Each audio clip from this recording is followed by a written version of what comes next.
One of the passages this week is in Jeremiah chapter 2. It's also our memory verse for the week.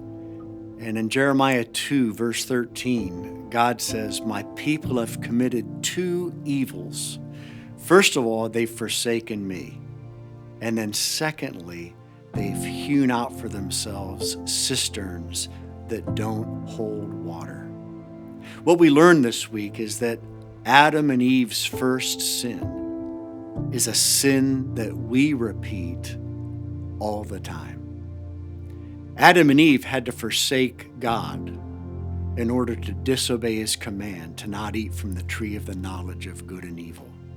And every time we sin, we relive that first fall in the garden. Think about it.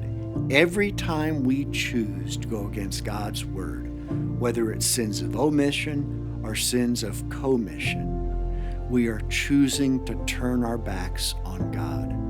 We are not believing that our relationship with Him will be fulfilling enough.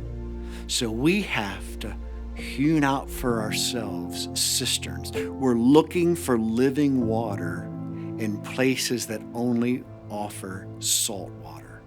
We all know that if people are lost at sea and they're thirsty, if they begin to drink the salt water, there's this temporary quenching of their thirst. But what we know from science is that saline solution is killing them. It's actually dehydrating them. They're sabotaging what their deepest desire is.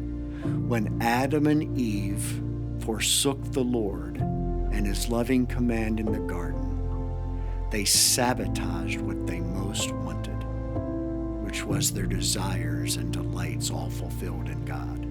And every single time we choose to go against God's word, we are taking a huge gulp of salt water that will increase our thirst and drive us mad, and it might even kill us. I know that sounds incredibly dramatic, but sin is dramatic, and that's what God tells us in Jeremiah.